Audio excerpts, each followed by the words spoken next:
Buenas tardes. Es lunes 27 de noviembre.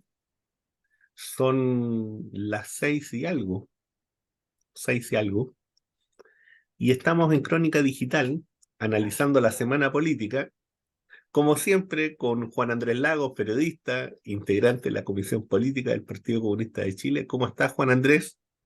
Hola Omar, ya buenas tardes, por cierto, y aquí estamos atentos a otra semana, la que pasó y la que está cursando ahora, muy álgida, muy movida. Hay temas, realmente hay temas. Hay muchos temas que conversar, Sí, Juan Andrés. Fíjate que a nivel internacional se produce una cumbre, ¿no es cierto?, inédita, una cumbre fuerte, convocada por BRICS, para tocar el tema, ¿no es cierto?, de la catástrofe humanitaria en la Franja de Gaza. Y con ello, también, por cierto, se da una señal política muy distinta, porque el BRICS siempre se concibió y se vio, ¿no es cierto?, como una herramienta más económica, por decirlo de algún modo. Y por tanto, hoy día, ¿no es cierto?, adquiere una relevancia política internacional, y que tiene que ver, ¿no es cierto?, con esta idea de la instalación de un nuevo orden. Desde esa perspectiva, ¿cómo tú ves, ¿no es cierto?, esta cumbre? ¿Cómo tú ves lo que ocurrió ahí? Y en el fondo la señal política, ¿no?, que eso trae consigo. Juan Andrés. yo creo, Omar, sí, Omar, que bueno, nosotros a quienes nos siguen, a quienes nos ven, nos escuchan, a quienes comparten, creo que si hay algo que hemos intentado aportar es dejar en evidencia la relevancia que tiene en el actual cuadro planetario este grupo de naciones, los BRICS, que algunos incluso ignoran, impresionante. Yo no encuentro impresionante, pero bueno, y lo ignoran incluso en el análisis, es como tremendo, particularmente aquí en Chile, como que no existieran. Entonces, bueno, pero bueno, los BRICS tienen su historia. Otras veces hemos hecho referencia a las opiniones, a los análisis que hizo el comandante Fidel Castro respecto de los BRICS, cómo se fue abriendo camino, cómo empata con esta lógica que Marx predecía de la crisis del capitalismo salvaje en su fase especulativo-financiera. En fin, múltiples y diversas cuestiones que apuntan en esta dirección. Y cómo los BRICS al final de cuenta, yo diría, son el punto de arranque de una dinámica hacia el multilateralismo que, de mi punto de vista, es la tabla de salvación a un planeta golpeado, violentado, criminalizado por el imperialismo yanqui y la OTAN, militarizado en estos últimos tiempos, planes de exterminio mediante, no es el primero, no es el primero.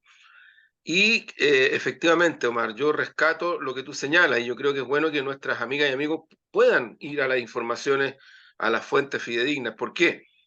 Porque efectivamente los BRICS parte como un grupo de naciones, de potencias, de bloques que apuntan en la dirección económica. Que duda cabe lo importante que es la economía, que duda cabe.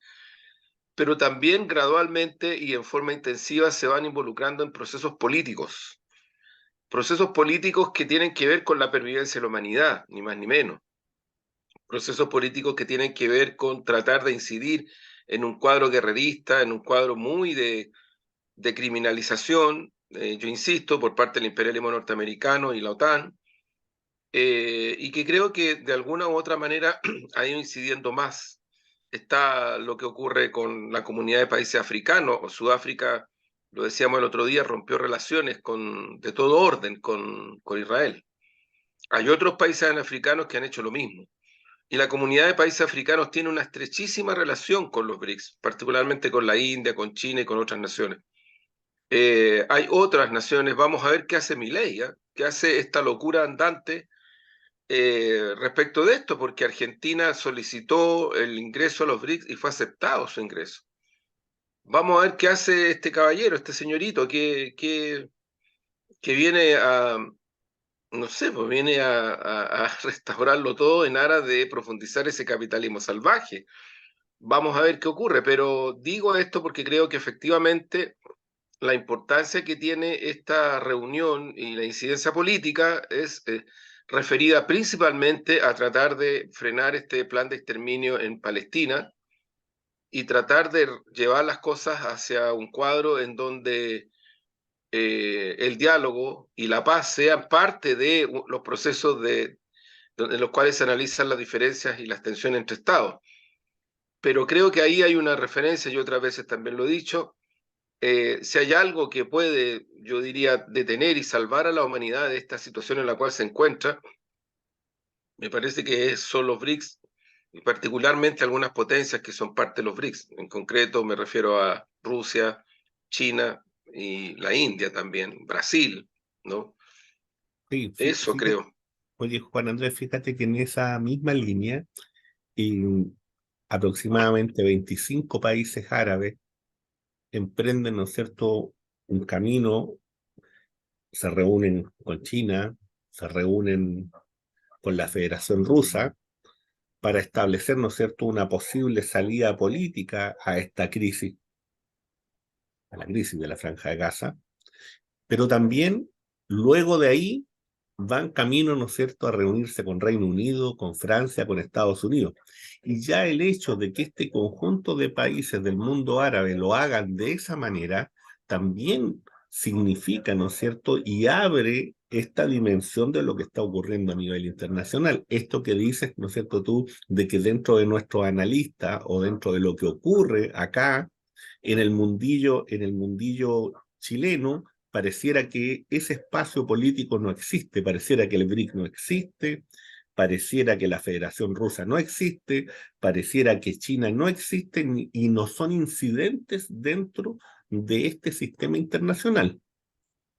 ¿Cómo ves tú esa acción política, ¿no es cierto?, organizada desde el mundo de Oriente y también, ¿no es cierto?, planteando con eso una disyuntiva y una crítica muy importante también a Estados Unidos en venir y decir, oye, nosotros queremos una salida distinta, nosotros no queremos este conflicto militar acá, instalado. Sí, no pocas naciones del Oriente Medio han ido ya, y no solo de ahora, si ya venía esto, lo expresaron reuniones de los BRICS con varios países del Oriente Medio, del Medio Oriente, meses atrás. Hay cambios muy sustantivos, ¿no? Hay cambios en la economía, en la moneda, en las monedas que pesan a nivel mundial. Hay cambios desde el punto de vista de lo que está significando el multilateralismo en concreto, ¿no? El desarrollo cada vez mayor de la comunidad de países africanos. Entonces siento que, Omar, que hay una dinámica muy intensa a nivel planetario, muy intensa, que creo es necesario mirar desde el punto de vista de los intereses de los estados nacionales. A mí, esa es la bajada que hago respecto de Chile. Me parece muy incongruente del punto de vista de los intereses nacionales del Estado chileno, que todavía se observe con tanta distancia estos procesos, porque son procesos a los cuales hay que adelantarse desde el punto de vista de lo que son las políticas de Estado, no reaccionar, porque la reacción ya tiene un tiempo perdido, más en estos periodos tan críticos de la humanidad. Oye, Juan Andrés, fíjate que también al alero de esto se producen, ¿no es cierto?, reacciones internacionales, solidaridad con el pueblo palestino. En Sí, Cuba hubo una manifestación ahora hace poquito, de hecho nuestra corresponsal, ¿no es cierto?, en La Habana, Florencia, estuvo ahí y nos envió este videíto para que lo podamos ver, pues.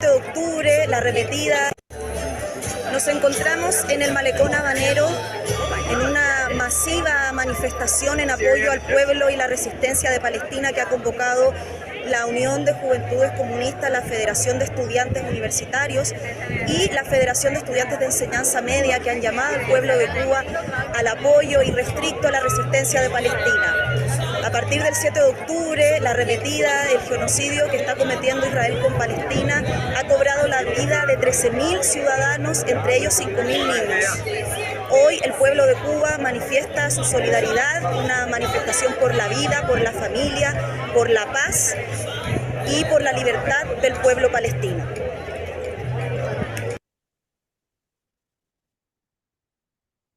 Ahí estaba Florencia. Sí, hay también, Omar, bueno, hay múltiples manifestaciones en Sí. muchas ciudades del mundo. Eh, yo no sé qué más puede pasar, porque en verdad la expresión de millones y millones y millones se ha expuesto.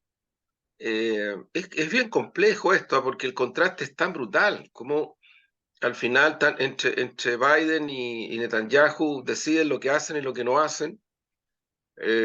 Por fin se logró un periodo de cese al fuego, cambio de rehenes, pero el plan original de Israel sigue adelante y del imperialismo norteamericano sigue adelante. Es impresionante la solidaridad del pueblo cubano con las causas nobles y justas en todo el mundo, es una tradición. Yo sugiero también una entrevista que le hace la cadena Hispan TV a Florencia, donde también hay un análisis respecto de esto, y hay una parte que yo comparto mucho, y es que efectivamente el sistema internacional está totalmente interpelado. Totalmente interpelado. Yo creo que si hay algún momento en este periodo de la historia de la humanidad en donde vuelve a aparecer esta situación tan desgarradora para el planeta, en donde el exterminio se transforma en política, nos vuelve a conmover de una manera tan profunda, tan profunda. Y bueno, también existen las esquizofrenias sociales. Eric Fromm desarrolló muchos libros estos aspectos cuando analizaba el capitalismo contemporáneo desde la Escuela de Frankfurt, desde la sociología y la psicología social. Estas esquizofrenias sociales que, más allá de las correlaciones políticas, la forma de evitar la involucración es desconociendo los fenómenos. Bueno, hay análisis de ese tipo, ¿ah? Hay varios antropólogos que analizan las crisis civilizacionales desde esta perspectiva, o sea, como estas crisis en muchas partes se transforman en desconocimientos de hecho de los pueblos y de las ciudades y de los estados que las viven. Es bien impresionante, pero bueno, es Oye, parte de la... y en esa misma línea, Juan Andrés, ¿cómo viste tú esta nota que escribe el expresidente Lago en relación con la situación, ¿no es cierto?, de Palestina? Y particularmente el tono, a mí me llama profundamente la atención el tono. ¿En qué sentido? De venir y decir, mira, aquí estamos expresidente, estos que somos como los ancianos de la tribu, entonces los ancianos de la tribu van y le piden a este señor viejito, ¿cierto?, que es presidente del lugar que es el hegemón, que por favor, ¿no es cierto?, derrame lágrimas de alguna forma por todos estos muertos, por todo este desastre que está ocurriendo y ponga orden, porque el tono es ese.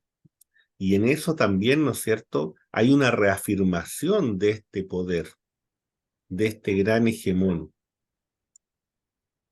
que otros lo ven en decadencia y que otros lo ven, ¿no es cierto?, con fuerzas impugnadoras muy potentes. China, Federación Rusa, la India, el BRICS. ¿Cómo tú ves esa...? Te Bueno, lo mira, pregunto porque yo cuando la leí, a mí inmediatamente me quedó dando vuelta eso y dije, va, qué sí, rara el este tono. expresidente Lagos tuvo un pronunciamiento que hay que considerarlo, ¿ah? Ujú, En una de las invasiones que hizo un gobierno en Estados Unidos un tiempito atrás, él se distanció de esa invasión y no le dio el respaldo. ujú. En un momento en el cual había una situación todavía, yo diría, ¿cómo decirlo? Esa embriaguez planetaria o parte del planeta, esa embriaguez del fin de la historia, que, no sé, pues ahí, la CNN transmitía en directo la invasión Sí, y Irak. parecía una película de Hollywood, es una cosa tremenda. Me recuerdo que en ese momento Lagos tomó una posición de distancia y de no respaldar esa invasión. Y hoy día tiene este planteamiento que tú señalas, Omar. Yo creo que efectivamente hay un reconocimiento a esta correlación del punto de vista de lo que significa la hegemonía del imperialismo norteamericano en el planeta. Y a partir de allí se le pide algo en concreto. Bueno, tal vez la señal que se quiere dar es: cuidado que aquí se le puede ir la hegemonía. Entonces, antes de que eso ocurra, ponga orden.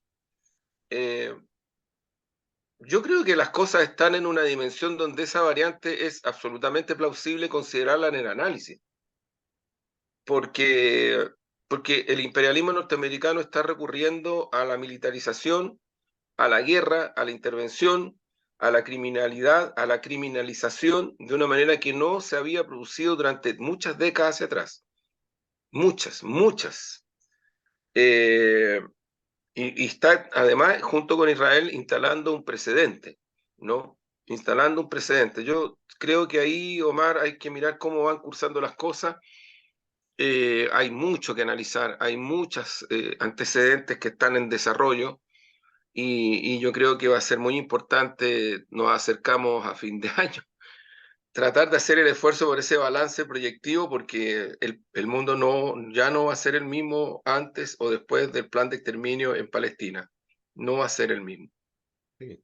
Yo veo ahí, Juan Andrés, lo siguiente, lo que tú dices.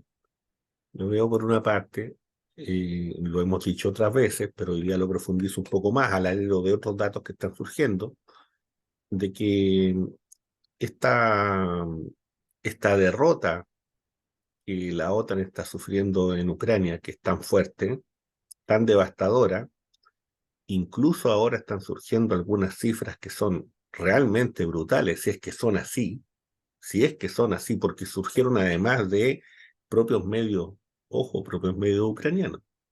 Se habla de 1 millón y algo de muertos o desaparecidos en el concepto del conflicto militar, lo que de por sí es una cifra devastadora para cualquier ejército y en realidad para cualquier componente militar, y eso explica, ¿no es cierto?, la aparición de jóvenes, de niñas que están siendo, bueno, algunas se están entregando, están siendo detenidas, pero están ahí, están las imágenes. Lo que habla, ¿no es cierto?, de que se está cerca de llegar a un punto límite. Sin duda. La crisis interna que está sufriendo el propio gobierno ucraniano. Las situaciones de poder a partir de esto. Nombro ese dato porque ese dato no se sabe de dónde viene, pero salió en la televisión pública ucraniana. El gobierno mandó a corregir. El propio medio dijo que se habían equivocado. Todo está muy raro, todo está muy enrarecido ahí. Entonces, yo veo que esa situación, ¿no es cierto?, trae como consecuencia, como dices tú, de que en el fondo esta dimensión imperial se ubica en una construcción mucho más violenta. Y tiene una discursividad también que es violenta. Fíjate que Ramón Grosfogel viene y dice que hay una cosa que distingue esto, y es que, por ejemplo, Hannah Arendt hablaba de la banalidad del mal, y la banalidad del mal, ¿no es cierto?, eran estos funcionarios. ¿A qué se refiere con eso? A funcionarios, ¿no es cierto?, que eran los que venían y tocaban los pasaportes, o eran los que anotaban al que iba a los campos de concentración, y ellos estaban cumpliendo su función de funcionarios. Lo que ocurría de ahí para adentro a ellos les importaba un carajo, porque ellos estaban cumpliendo la función. Recogían las maletitas, todo ese tipo de cosas. Eso es Eichmann. A eso se refiere con la banalidad del mal. Bueno, Grosfogel dice que ya no es el momento ni siquiera de la banalidad del mal, sino que este es el momento de la discursividad del mal. Es el momento incluso de una teología del mal, lo que hace Netanyahu. al venir y elaborar, ¿no es cierto?, toda una discursividad a propósito, ¿no es cierto?, de los libros, de sus textos, de su conformación histórico-religiosa, y a partir de eso justificar el asesinato y la matanza. Pero esa misma dimensión nosotros la vemos en América Latina en una serie, ¿no es cierto?, de construcciones políticas. Eso mismo es Milei, que te dice abiertamente lo que va a hacer. Eso mismo es Bolsonaro. Y eso mismo pueden ser otros u otras, expresado de forma abierta. Vamos a hacer esto. Y entonces ya no estamos en la banalidad del mal. Estamos en la exaltación misma del mal. Sí, sin duda. Y eso políticamente es distinto. Y a partir de eso, de esa exaltación del mal, bueno, entramos a Chile, Juan Andrés. Estamos, y en este Chile, el primer golpe duro, ¿no es cierto?, viene con el tema de la corrupción y con el tema, ¿no es cierto?, de lo que ha ido ocurriendo al alero, no solamente del caso Hermosilla, sino que de muchas otras cosas que están ahí. Alcaldes, qué sé yo, se esconden quiénes son los partidos que son los patrocinadores, estos personajes. ¿Cómo ves todo esto? ¿Cómo ha sido manejado desde el punto de vista comunicacional? Pero principalmente, ¿cómo se ilustra esto dentro de la dimensión política en la que estamos, previo a un proceso, ¿no es cierto?, en donde se va a decidir una constitución, sí o no, qué sé yo. ¿Cómo ves tú eso? Mira, yo creo que el tema de la corrupción en Chile tiene una historia que hay que considerarla y contextualizar, porque si no, no se entiende. Aquí en Chile podrán decir lo que quieran, pero con el terrorismo de Estado, con la dictadura, de ahí para adelante se instaló la corrupción a niveles que nunca habían existido en Chile. Eh, Aquí se robaron empresas enteras, era robo, fue saqueo. Otra cosa muy distinta es que después se trate de blanquear todo en los 90 para adelante con el pacto transicional, pero aquí hubo saqueo. Aquí no hubo leyes de por medio, aquí hubo saqueo. ¿Y por qué digo que hubo saqueo? Porque empresas tan importantes del Estado chileno fueron traspasadas a privados, a grandes privados chilenos y extranjeros sobre la base de una dictadura que reivindicaba el chauvinismo y el patriotismo, pero sin embargo le robó al Estado chileno una cantidad de cosas que además se las regaló entre comillas porque seguramente de ahí venía mucha plata mediante, mucha, pero mucha plata mediante a quienes entregaban estas empresas. Eso es saqueo, eso es robo, eso es corrupción. Hubo pocos sectores, particularmente el PC, el Partido Comunista y otros sectores de izquierda, que exigíamos a finales de los 80 que en el proceso de transición se pudiera develar esta situación y nunca se quiso hacer. No tuvimos la fuerza tampoco, pero nunca se quiso hacer, ¿no? El impacto de eso, Omar, lo estamos viendo hoy. Esa es una de las variantes de la corrupción sistémica que tiene Chile, que la élite dominante, ¿no es cierto?, trata de sacarse los pillos poniéndonos como ejemplo en relación a África, en relación a los... Es una cosa tremenda, impresionante el desdoble. De mi punto de vista, vuelvo a Fromm, una esquizofrenia. Una esquizofrenia. Otra variante de la corrupción. Esa, estoy hablando de empresas del nivel de Endesa, de Chilectra, estoy hablando de las empresas del Salitre y un montón más. O sea, de eso estamos hablando. Cuando emergieron los grupos económicos en este país, los criollos y los que se vincularon a las transnacionales. Bueno, ahí hay una variante de la corrupción actual sistémica que tiene Chile. Otra, que también hay investigaciones, hay varios libros que develan cómo los aparatos represivos de la dictadura, la DINA primero y la CNI después, se transformaron en verdaderos ejércitos de tráfico de cocaína y otras drogas. Y las vendían en Chile y las trasladaban en container para otros lados, en fin. Ahí hay mucha plata, mucha.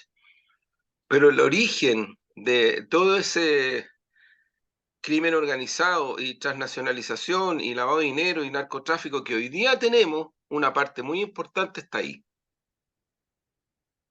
porque en Chile podrán decir muchas cosas, pero antes del golpe ese nivel no existía, no existió nunca, no existió nunca. Ahí tienes un segundo punto de referencia, un tercero que explica la corrupción. Y que eso es súper importante analizarlo en su profundidad. El carácter del pacto transicional. Porque cuando tú generas un acuerdo político a partir del cual le das el toque de demócrata o de no sé qué cosa al dictador que dio el golpe, que encabezó el golpe, y todo ese grupete y ese sector político, y haces política de los acuerdos con ellos, y haces reconciliación, y haces democracia en la medida de lo posible, y sales a defender al tirano cuando lo detiene un tribunal internacional en Gran Bretaña, y lo vuelves a traer a Chile. Eso es parte del sistema de corrupción, porque no es solamente que una alcaldesa, que un alcalde, es una cuestión mucho más completa, más sistémica. Eso en Chile es algo que existe y coexiste. No, si no solo vayamos a buscarle el tema de la corrupción al microtraficante, que lo hay. Vayamos a las grandes empresas de inmobiliaria, a los casinos, en fin, lo hemos dicho otras veces, ahí hay un sistema de lavado de dinero. Entonces yo creo que todo eso chorrea hacia los municipios, y no es casual que las prácticas del alcalde de Algarrobo está preso, la Katy Barriga que está siendo procesada. No es casual también que haya intentos de persecución sobre otras alcaldesas y alcaldes que no se les puede asociar a estos niveles, a estas cosas, pero sí se les busca involucrar para tratar de meter en el mismo saco a todos. Y eso también es parte del sistema de corrupción. También es parte del sistema de corrupción. Lo que ha ocurrido con el señor Hermosilla, que tanto gárgaras hace el señor Sutil en la radio Agricultura, cuando dice que el señor Hermosilla, que fue comunista hasta finales de los 80, poco menos que este pobrecito trasladó la corrupción a la derecha, la llevó. Es una cosa impresionante. Miren, yo les pido que escuchen la entrevista de Sutil en la radio Agricultura para que vean que yo no estoy exagerando. Pero nadie dice nada de que el señor Hermosilla, que sí fue comunista, que en los 80 defendió causas tan brutales y tan terroristas como el caso de los 3 comunistas degollados, que fue abogado de la Vicaría de la Solidaridad durante toda esa década, después se dio vuelta entero, abandonó todo eso, y de los 90 en adelante se transforma en militante de la UDI. Ahí nadie dice nada. Nadie dice nada. Hasta hoy. 30 años militando en la UDI y nadie dice nada. Y nadie dice nada. Y ocurre que algunos medios se dan el lujito que era comunista. Oye, yo no sé, yo creo que ya el descaro es demasiado. Nadie dice nada, salvo una frasecita por ahí que hasta hace pocos días atrás, Hermosilla era defensor de la familia de Guzmán. Y nadie dice nada de que Andrés Chadwick, hasta hace pocos días atrás, compartía oficina profesional con Hermosilla. Entonces uno se pregunta, durante todo ese tiempo hablaban, no sé de qué cosa. O sea, no. Uno que fue líder del gremialismo antes del golpe, después uno de los exponentes de la dictadura en el terreno político, después ministro en los gobiernos de Piñera, parlamentario, y durante los 90 en adelante, amiguis con Hermosilla que además sale a defender el texto de este ladrillo actual en una carta en el Mercurio. Ahí está la carta.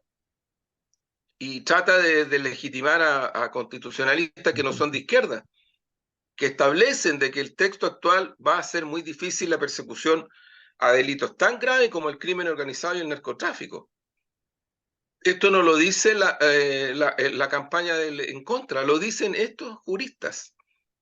Entonces, yo lo que creo, Omar, que aquí hay un sistema de corrupción, que es necesario considerarlo en su dimensión. Y uno de los grandes desafíos del Estado chileno es efectivamente enfrentar directa y frontalmente este flagelo. Y yo creo que no se ha hecho. Yo creo que el único gobierno que ha hecho cosas, no, perdón, rectifico, dos gobiernos que han hecho cosas relativamente significativas en relación a esto. El gobierno de la nueva mayoría y el actual gobierno. Pero los demás no hicieron nada, nada. Entonces, también cuando uno ve el descontento, la indignación lo hemos dicho otras veces, de cerca de 5 millones de personas que incluso se cabrearon de votar cuando estaba el voto voluntario y ahora vuelven a votar porque hay voto obligatorio y miran con tanta distancia y con mucha rabia al sistema político, a los partidos, al parlamento, en fin, a todo, y que la pasan bien mal en sus vidas, bien mal, y que millones de esas personas salieron a la calle en el estallido a exigir salud, vivienda, pensiones, salarios, cuestiones súper básicas, súper básicas. Yo diría que este sistema de corrupción tiene una dialéctica muy compleja, porque como sistema de corrupción es parte de un sistema de dominación y de contención, Juan y Andrés, juega incidencias esperemos, políticas en esa dirección. esperemos un segundito, continuamos con eso, con ese sistema. Recordamos que estamos en Crónica Digital, analizando la semana política, junto a Juan Andrés Lago. Juan Andrés, tú hablas de este sistema y enfatizo la palabra sistema porque no solamente es un sistema nacional, sino que tiene que ver también con una construcción internacional. Tiene que ver también, ¿no es cierto?, con una dimensión de lo que se entiende como un modelo político-económico, que funciona de esta manera en diversos lugares y en donde este tipo de prácticas se repiten. Y esta forma, en el fondo, de subordinar la política a la dimensión económica se repite. Y entonces uno va viendo y va observando otros países que están al alero de la misma forma y de la misma estructura, en el fondo, del mismo patrón, y uno se da cuenta, ¿no es cierto?, que apunta a desarrollar y en el fondo a facilitar formas de corrupción. Pero además de eso también fabrica un sistema y una forma de entender la ley y fabrica sus propios jueces. Y estos jueces van y se forman en diversos lugares y después llegan e instauran e interpretan la ley, ¿no es cierto?, de acuerdo a ese tipo de código y persiguen a ciertas personas y ahora y con otros el campo es travieso. Buscan por dónde encasillar a ciertos líderes sociales y populares y a otros les dejan el campo libre.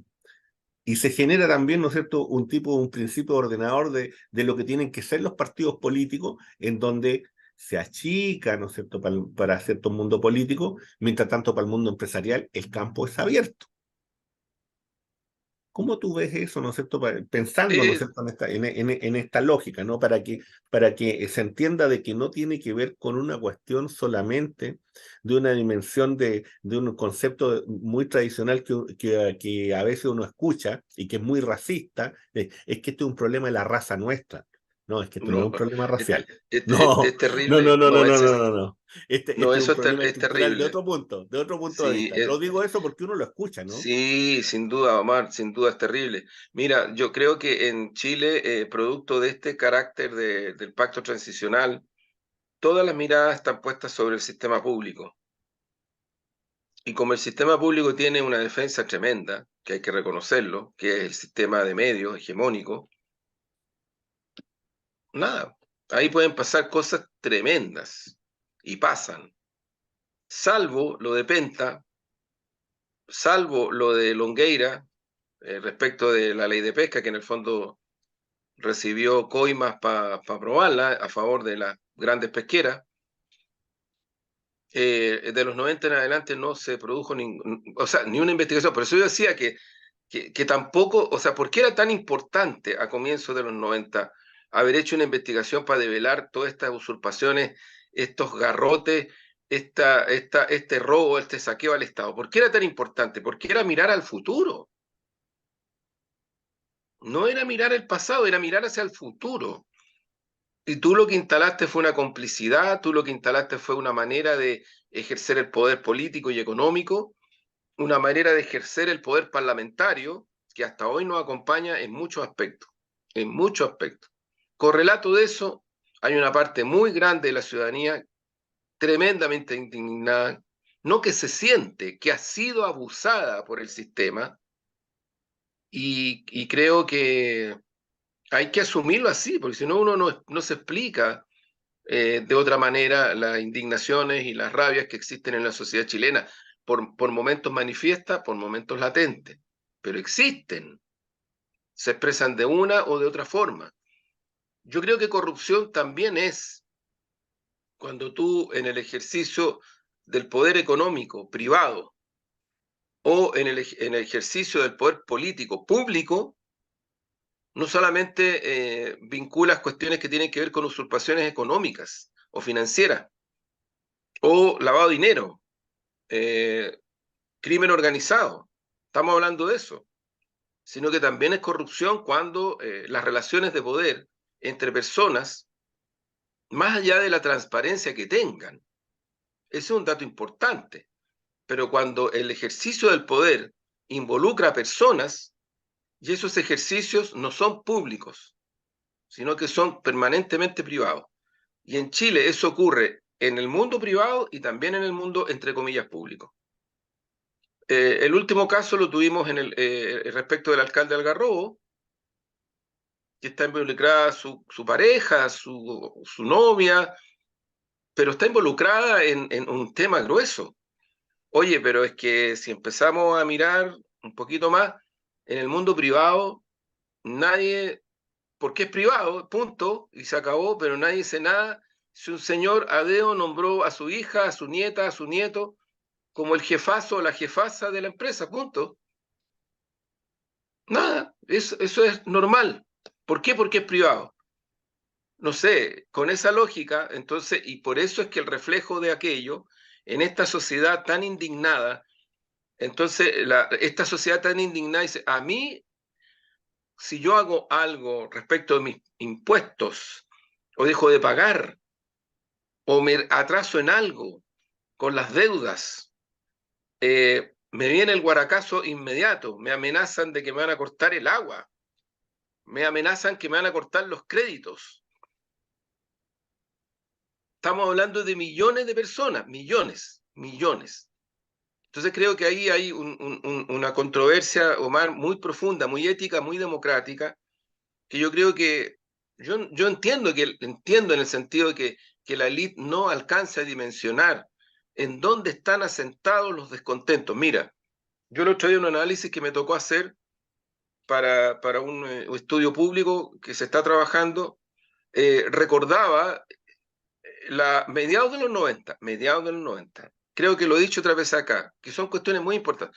La embriaguez en Chile a mediados de los 90, respecto de que aquí éramos poco menos que el modelo del capitalismo salvaje, del laboratorio que funciona, del neoliberalismo, en fin, eso era una especie como de embriaguez generalizada. Y aparece un estudio del PNUD de Naciones Unidas, en ese momento a cargo de Norbert Lechner, un sociólogo muy, muy, muy experto y de gran calidad. Ese es un estudio que hizo la PNUD, no es solo él, pero él encabezaba. Y devela los miedos de la sociedad chilena. Es impresionante ese estudio, amigas y amigos, si ustedes lo pueden encontrar. Es impresionante porque lo que mostraba era una sociedad llena de fragmentaciones, llena de miedos, de temores. Y casi más o menos simultáneamente se publica el libro de Tomás Mulián, Anatomía de un mito, que también removió a esa intelectualidad elitista, porque Tomás, lo que hace en el libro Anatomía de un mito, es develar también el mito. El mito. Entonces creo que voces han existido, porque también ya en ese tiempo aparecían las protestas sociales, los estudiantes, las comunidades mapuche, las mujeres, las y los trabajadores en distintos sindicatos, la Central Unitaria de Trabajadores, pobladores, medioambientalistas. O sea, la sociedad chilena nunca dejó de expresar su descontento de distintas maneras, solo que no fue nunca considerado ese descontento. Nunca se le consideró como una cuestión fundamental para construir democracia en Chile. Nunca, hasta hoy. Porque también hay que reconocer, y esta es una de las razones por las cuales el Partido Comunista de Chile, el Partido Progresista, el PRO, y el Partido Regionalista Verde no firmamos el acuerdo nacional, que tenía un rasgo, habría un proceso hacia una nueva constitución, sí, pero también a mí no me van a decir que no era una forma de contener. Y ahora, gente que con tanto desprecio por las expresiones populares multifacéticas, hablan del octubrismo, hablan de muchas cosas, y todo lo achacan a una suerte de violencia que sí existió, pero como si hubiera sido desde un comienzo una violencia que nadie podía controlar, y eso es una tergiversación grave, profunda, de buena parte de lo que fue la expresión del estallido, que ese año, siendo Bárbara Figueroa presidenta de la CUT, junto con la Mesa de Unidad Social, Noma FP y otras organizaciones, hicieron muchas movilizaciones, muchas protestas bajo el gobierno de Piñera. Los estudiantes secundarios salieron a la calle, muchas protestas. O sea, no es que lo que ocurrió en el estallido en sí mismo no viniera precedido de una serie de manifestaciones anteriores, venían, y no pocas. El paro productivo, que hemos dicho otras veces, es un paro que remeció la estructura de poder político y económico de Chile. Los millones en las calles, en forma, la mayoría, pacífica. Y gradualmente ahí empezaron a ocurrir cosas que es necesario ocultar. Hay investigaciones que contradicen profundamente, de forma y fondo, que en Chile la violencia partió desde las manifestaciones. No, dicen lo contrario. La violencia partió desde las represiones, con infiltraciones mediante y con un montón de otras cosas que generaron unas tensiones que terminaron con la violación a derechos humanos de mucha gente. Si yo no me equivoco, son 3, si no me equivoco, las personas que se han suicidado y que fueron víctimas de la violencia policial. Y se han suicidado ahora, en estos últimos tiempos, porque el Estado y sus instituciones no les dieron, yo que hablar siquiera de protección, no les dieron el apoyo mínimo para que esas personas se pudieran reconstituir a partir de lo que sufrieron y vivieron. Aquí quedó gente ciega, aquí quedó gente dañada para toda su vida, aquí quedó gente con traumas profundos, profundos.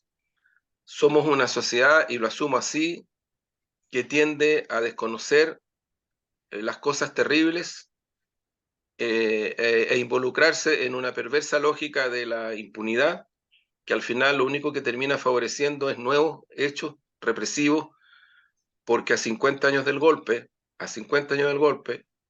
la UDI, en una declaración el 11 de septiembre de este año, dijo que el golpe había sido necesario y que no había alternativa.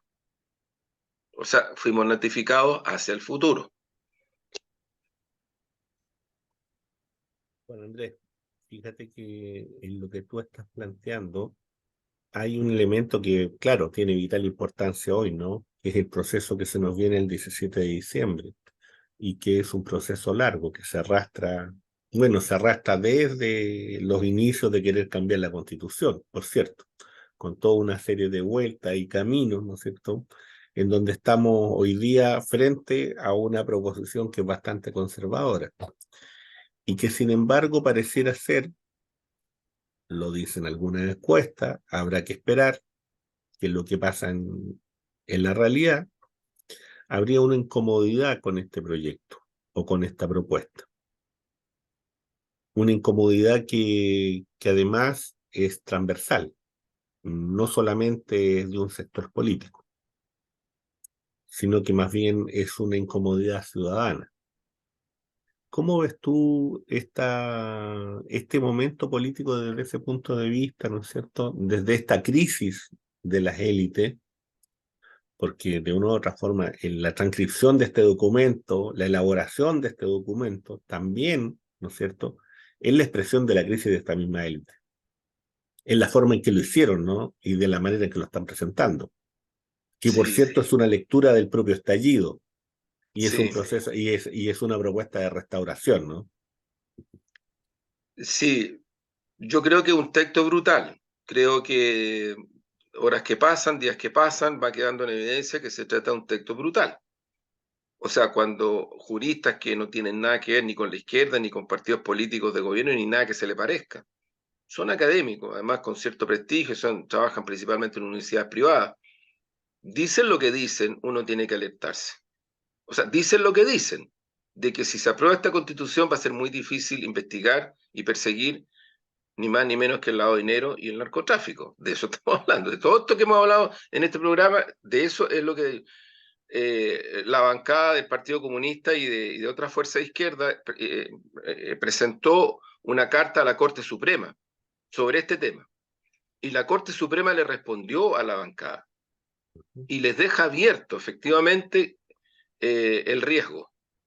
Y en esa resolución de la Corte Suprema hay un texto del ex presidente de la Corte Suprema, Sergio Muñoz, donde sí entrega más antecedentes respecto de lo peligroso que es el cómo tipifica el texto constitucional que se quiere aprobar, la persecución de las drogas y en este caso, el narcotráfico. Y van a seguir habiendo elementos. Entonces la pregunta es, ¿vamos a aprobar un texto que todavía le da mucho más facilidades a los que hoy día se enseñorean en los territorios, a los que se enseñorean en el lavado de dinero? Esto mismo pasa con el negocio de la AFP y con la ISAPRE, porque también se busca constitucionalizar. Es un portonazo a la posibilidad de que cambie el sistema que permita que las personas tengamos mejores pensiones y mejor salud. Entonces, yo lo que creo es que, bueno, qué decir, la negación de apoyo a las niñas y niños, adolescentes, a las mujeres, yo me refiero a las mujeres en un plano muy amplio, salarios, la ley Papito Corazón, claro, son cosas súper concretas que yo creo que la mayoría de las mujeres chilenas saben perfectamente de qué se trata. Entonces, yo creo, Omar, que hay que sí no bajar la guardia y trabajar fuerte y duro. ¿Por qué? Porque la campaña de la derecha es tratar de asociar este plebiscito con nuestro gobierno, es tratar de asociar el plebiscito con cuestiones que efectivamente en Chile las cosas no están bien, eso no tengo ninguna duda. No se trata de salir a defender nada, porque el plebiscito no es sobre eso. El plebiscito es sobre un texto constitucional. Eso es el plebiscito. Y creo que es súper importante tenerlo en cuenta. Más todavía, CAS y otros más avanzan y dicen, si ganamos, esto nos abre todavía más posibilidades a las elecciones que vienen, de municipales, de gobierno, de presidencia, de parlamento. Lo dicen explícitamente. Ellos sí asocian esto a ese camino. Entonces creo que es súper importante que lo poco que queda de días de campaña sea una actividad en terreno, en territorio, pero principalmente tratando de conversar, de dialogar, de interactuar con estas personas, con este mundo de 4,5 millones de personas que no son militantes de partidos de izquierda ni de partidos políticos, que son personas que la están pasando muy mal, que son personas que están muy lejos del proceso. Y que yo creo que si uno conversa con esas personas y les dice, mire, léalo, este es el texto, son personas que lo van a votar en contra sin ninguna duda, pero hay que conversar, porque esas personas, igual como tú, como yo, Omar, están expuestas a lo que hace con todos los días los medios hegemónicos, todos los días la derecha, que tiene un poder fáctico impresionante, que hay que, los recursos que tienen, como han movido el péndulo en las redes sociales, en Facebook y en otros, porque tienen recursos, si todo eso se paga. Sí, sí, así es. Oye, Juan Andrés, bueno, estamos acercándonos al Sí, final del programa. Antes de el poemita, les quiero recomendar este libro, no es tan barato, se llama De la sociología de la descolonización al nuevo antiimperialismo decolonial, de Ramón Grossfogel, sociólogo, bueno, está en Chile, está por ahí en algunos seminarios recorriendo, eh, llevando, ¿no es cierto?, difundiendo sus ideas, intercambiando. Se los dejo ahí como datito, y también para que lo busquen y ahí pueden encontrar, bueno, cuál es la propuesta que él está desarrollando. Y para finalizar, bueno, este poemilla que surge al alero de tanta cosa que uno va escuchando y va viendo, ¿no? Se llama El libro aquel.